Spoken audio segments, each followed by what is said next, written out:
Welcome to webs media Telugu. Bapatla జిల్లా చీరాల దళిత మహాసభ కార్యాలయంలో రాష్ట్ర అధ్యక్షులు మాచవరపు జూలియన్, మాజీ కౌన్సిలర్ మల్లెల బిల్లుబాబులు విలేకరుల సమావేశం ఏర్పాటు చేశారు. ఈ సందర్భంగా వారు మాట్లాడుతూ మందకృష్ణ మాదిగ క్రైస్తవుల హక్కుల కోసం పోరాడతామని అంటూ లిబరేషన్ కాంగ్రెస్ పార్టీ అధ్యక్షులు విజయ్ కుమార్, శ్రావణ్ కుమార్లను కలవటం జరిగింది.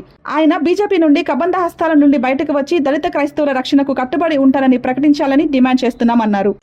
విజయవాడలో మందకృష్ణ మాదిగ క్రైస్తవులను నేను రక్షిస్తాను, క్రైస్తవుల కోసం అందరం కలిసి పోరాడతామని చెప్తూ ఉన్నాడు.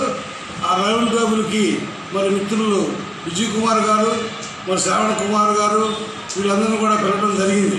అయితే మిత్రులారా, మందకృష్ణ బీజేపీ కవుగుల నుంచి బయటికి వచ్చి అంబేద్కర్ గారికి క్షమాపణ చెప్పి అంబేద్కర్ గారు బ్రిటిష్ ఏజెంట్ అని మాట్లాడినటువంటి మందకృష్ణ ఈరోజు క్రైస్తవులకు న్యాయం చేస్తా ఉంటే జనాలు నమ్మరు. నువ్వు ఇంతకాలం మానవుని తిట్టి నీ ఇష్టం వచ్చినట్టు మాట్లాడి నువ్వు వర్గీకరణ కోసమని మరి మోడీ దగ్గరికి వెళ్ళి ఆయన సంకనాకి మరి కోర్టు ద్వారా ఒక ఆర్డర్ తెచ్చుకున్నావు. అది పక్కన పెడితే ఈరోజు నువ్వు మాలలు మాదిగలు అందరూ కలిసి పనిచేయాలనే కోణంలో నువ్వు వచ్చి మాట్లాడితే జనాలు ఎంత మట్టుకు నమ్ముతారు? అది నమ్మాలంటే నువ్వు ముందు ఆ మనువాద పార్టీని వదిలిపెట్టి మరి నేను ఈ జాతి కోసం పనిచేస్తాను, నేను నా భవిష్యత్తులో కూడా నేను ఏ పార్టీకి కొమ్ము కాయాలని నువ్వు ముందు చెప్పి ఆ తర్వాత వీళ్ళతో కలిసి పనిచేయాలని మేము కోరుతున్నాం. విజయ్ కుమార్ గారు ఆయన లిబరేషన్ కాంగ్రెస్ పార్టీ పెట్టి నేను నా జీవితంలో ప్రాణం ఉన్నంత వరకు ఈ పార్టీలోనే ఉండి ఈ పార్టీని అభివృద్ధి చేసి అధిక జనుల కోసం రాజ్యాధికారం తెస్తానని చెప్తా ఉన్నా. విజయ్ కుమార్ గారు, మీకు ఒక మాట చెప్తున్నాం. మీరు ఒక జాతి కోసం మరి నిలబడతానని చెప్పిన మీరు మరి మనువాద పార్టీతో ఉన్నటువంటి అతనితో కలిసేటప్పుడు అతని దగ్గర ఒక ప్రత్యేకమైన హామీ తీసుకొని అప్పుడు కలిసి పనిచేయాలని, ఈ పరిణామం భవిష్యత్తులో కూడా కొనసాగాలని దళితుల ఐక్యతను కూడా మేము ఆకాంక్షిస్తూ దీన్ని రఘురామకృష్ణ చేసినటువంటి ఆకృత్యాన్ని మేము తీవ్రంగా ఖండిస్తున్నాం. రఘురామకృష్ణరాజు మరి ఈరోజు ఏదైనా మెజారిటీ పీపుల్ ఏది చెప్తే జరుగుతుందని చెప్తారు. మరి ఈరోజు అక్కడ ఆ దేవాలయం, గొంతుమ్మ దేవాలయం మరి మొత్తం కూడా ఎస్సీ కాలనీ, అది ఆడ ఉన్నటువంటి జనాల యొక్క అభిప్రాయం తీసుకోకుండా నువ్వేదో తీసుకొచ్చి రామ మందిరం కడితే అది ఎలా సాధ్యం? మరి రాముడు పూజించే ఏరియాలో క్రైస్తవ మతం గుడి కడితే మీరు సహిస్తారా? ఇది పద్ధతి కాదు కదా. మరి చంద్రబాబు నాయుడు తక్షణమే దీన్ని విరమించుకునేటట్టు రఘురామకృష్ణరాజు గారిని ఆయనకి వార్నింగ్ ఇచ్చి ఈ యొక్క సమస్యని ఇంతటితో ఆపించాలని చెప్పని కూడా దళిత మహాసభ డిమాండ్ చేస్తాం.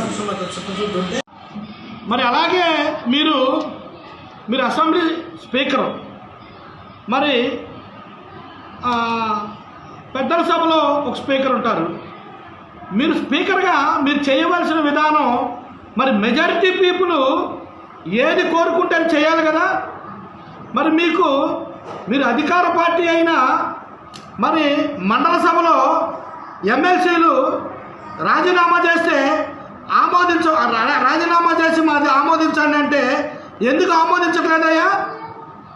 అక్కడ మెజారిటీ పీపుల్కి నచ్చలేదు కాబట్టి ఆ రాజీనామా, మెజారిటీ సభ్యులకి, మెజారిటీ ప్రజాప్రతినిధులకి ఆ అంశం నచ్చలేదు కాబట్టి వాళ్ళ యొక్క రాజీనామాను కూడా ఈ రోజుకి ఇప్పటికి దాదాపుగా 2 సంవత్సరాలు గడుస్తున్నా కూడా వారి యొక్క సభ్యత్వాన్ని రద్దు చేయలా. ఎందుకు?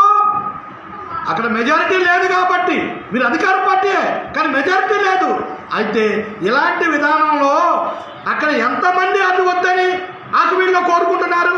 దేవాలయం మెజారిటీ పీపుల్ కోరుకుంటున్నారు. మరి మైనారిటీలో ఉన్న నువ్వు ఎంతమంది మీకు అక్కడ దేవాలయం కావాలని కోరుకుంటున్నారో రా, జనాలు తీసుకొని రాను వారికి.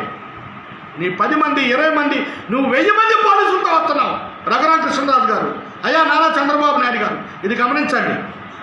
అసెంబ్లీలో మండల సభలో ఒక విధానమా, పబ్లిక్లో మరొక విధానమా? ప్రజలు కోరుకున్నది కదా మనం చేయాలి. ఒక ప్రజాప్రతినిధులుగా మనం చేయాల్సిన విధానం ఏంటి? మెజారిటీ సభ్యులు కోరుకున్నది మనం చేయాలి. మెజారిటీ లేదు కాబట్టే మీరు చేసే ఆకృత్యాలు మండల సభలో యూగిపోతున్నాయి. కాబట్టి కొంచెం జ్ఞానంతో వ్యవహరించి మెజారిటీ సభ్యులు కోరుకుంటున్న విధానాన్ని అవలంబిస్తారని అయ్యా నారా చంద్రబాబు నాయుడు గారు, రఘురామ కృష్ణరాజు గారు దీనికి ఫలితం మీరు అనుభవిస్తారని ఈ పత్రికా విలేకరుల ముఖంగా నేను విన్నవించుకుంటున్నాను.